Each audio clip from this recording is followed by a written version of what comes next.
All right, well, I think permaculturists might be the only people in the world that just get really excited to see a ditch full of water. Of course, our ditches are known as swales, and it is late June when we don't generally get much rain. We got 2 days of nice rain, about 1/4 to 1/2 an inch, and then we just got about 1 inch of rainfall all at once. And these swales were empty. All the water from the previous rain had soaked in, and I designed them to hold about 1 inch of rainfall, and would you look at that. That sill there is overflowed. You can see the water here. Let's try to not catch Charlie too much in the middle of doing his business. You can see all that water seeping down to the road right there, where it's going to just hook on down the road like all this water used to. It's all seeped out of that sill right there. It's the bottom swale in the system. It's about 150 feet long, 6 foot wide, about 1 foot deep. All 3 of them together hold about 26 gallons of water. And you can see that water is just sitting dead still. We got the contour perfect. Every time it fills up, you just get more confidence in it when you see it work exactly the way it's supposed to. Coming over here, Barnyard Mafia is pretty happy right now. I mean, it's the closest thing they get to a true pond ever around here. Well, this area here is what we call a diversion drain. This is where we hit rock slab. You can even see the rock down there under the water. But what it basically does is it acts like an emergency sill. I'll show you the main sill up there. But because this is a little bit higher, when this thing overflows and reaches beyond its capacity, it will overflow out that end before it would overflow out the other end because it's a little shallower there. So that's our secondary emergency sill. But if you look down there, you can see there's not a big puddle down there like there is where the other sill was. So we did not go much beyond the capacity of the sill we built into the system. So you can see here, all the way up, you see some of the straw that we just recently dropped down when we did a chop and drop and added straw ended up in the swale, but that doesn't matter. That's just organic matter. It'll break down in the bottom of the swale and be part of the nutrient cycle. There's my hose bib where I can do my irrigation, which I won't need to do for quite a while now. This will be weeks and weeks of soakage into the soil. I would bet within a day. There's Charlie, he's enjoying this too. I would bet if it doesn't rain again, within a day and a half, they'll be empty. Here's our sill. When it was raining, it was barely just sheeting through there. Now it's just kind of sitting there almost dead still. So you can see right there where the straw built up. It did its job. Let the water out exactly the way it's supposed to with no erosion whatsoever, even with this. And this is a big rain event, guys. I got a gutter I need to clean out. Damn near collapsed off the house because it wasn't draining fast enough. And so it taxed my gutters, but it hasn't made a dent in the engineering we did into these swales. We got these spot on. We spent a long time in the design here making sure it was right. You can see here that might look like it's overflowing from this end, but it's not. That's overflow from up there from that sill on the top swale. So that trickles down right here just like we designed it and runs into the end of this swale. So any capacity that can't be handled by the top swale ends up in the mid swale and eventually ends up in the bottom swale. Let's take a look at the top. And I'm wearing Crocs and socks, and my feet are soaked just from walking through here. Yeah. We did exceed the top swale, and it's designed with an emergency sill on the side. And that's exactly where it dumped out right here.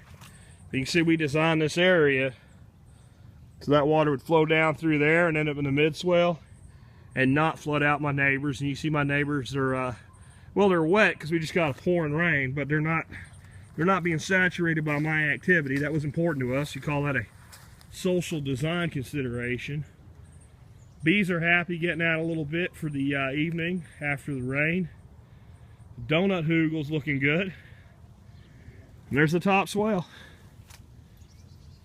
Just, again, 26,000 gallons of water that would be gone already will now take weeks to permeate through this 3/4 acre food forest in its establishment phase.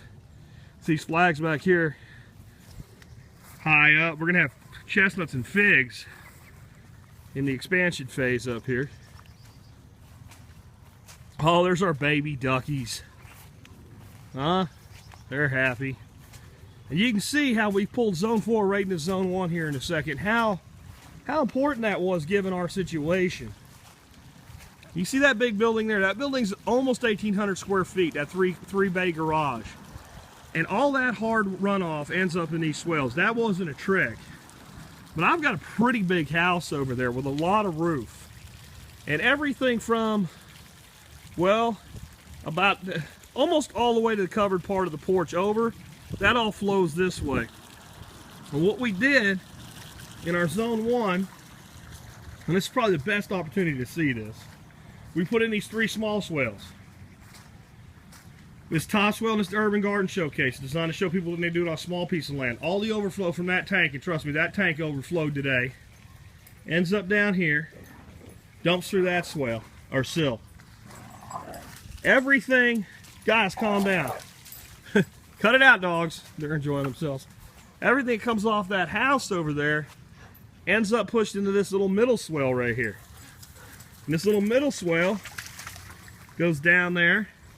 And that garden pond, when we get a rain like this, since it gets all of the water that lands in it and all of the water that lands in the 2 ponds up top, it overflows. And the pond water overflows right there into this swale.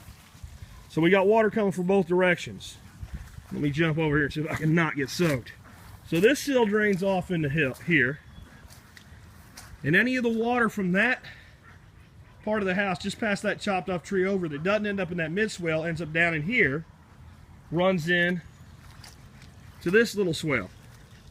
Again, we're still in the urban garden showcase. This is a zone 1 food forest. Heavily pruned, heavily maintained, mulched, shallow swales. But we did not put a typical sill in this. You can see all the buildup of organic matter there that'll drop. And you can see that this sill is an end sill. And that last little swale in that system dumps into that top swale. So we're ping-ponging the water from that side right there of that building all the way down and through here, down and through there, over to there, backed up, down there, soak it in here, back and forth, and only when we don't have the capacity to hold it anymore, we're dropping it in there where the baby ducks are and sending it about 80 yards over there to the fence, at which time it overflows down into the second sill, which is picking up water from all over the place, and when it can't be handled anymore, it goes down to that last one, and only then does it run off the property. And this is simple stuff, guys. This is not high-cost engineering. This is, you know, there's a hell of a lot more money in the trees here than the earthworks. All of the stuff up here in the urban was done by myself and Josiah by hand digging. And if you see kind of the same ping-pong effect, we have a garden pond plant here. Dug a hole and never lined it, and if these ducks keep crapping in here, I may just landscape it and they might seal it for me.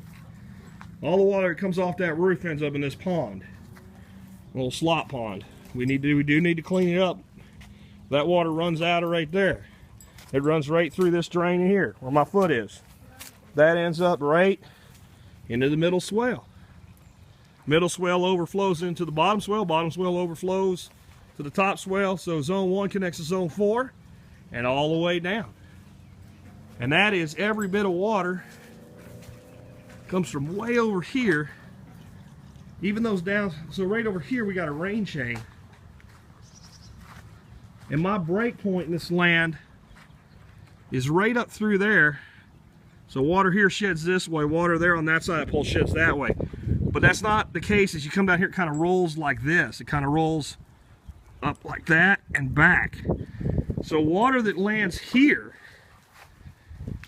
all the water that comes off this roof, down that rain chain, and down that spout gets in this little gully-like area here. And it all runs down here, and it runs right past this pond. Pond's being fed from this area back here, from that spout and that spout there, and then it overflows in there. But the upper water comes down through here, goes through there. So by connecting these systems, I think this is really simple, but it's kind of elegant.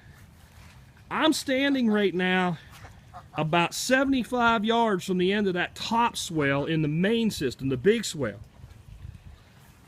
I'm looking over there at the corner of my house. That's another 40 yards. So you're looking at 110, 120 yards that water's moving before it overflows and has to go through another several hundred yards of work before it's done with its duty. That's what permaculture can do with some simple earthworks. And hey, God bless the rain. I'll catch up with you later. Hey, Max, say goodbye to everybody, buddy.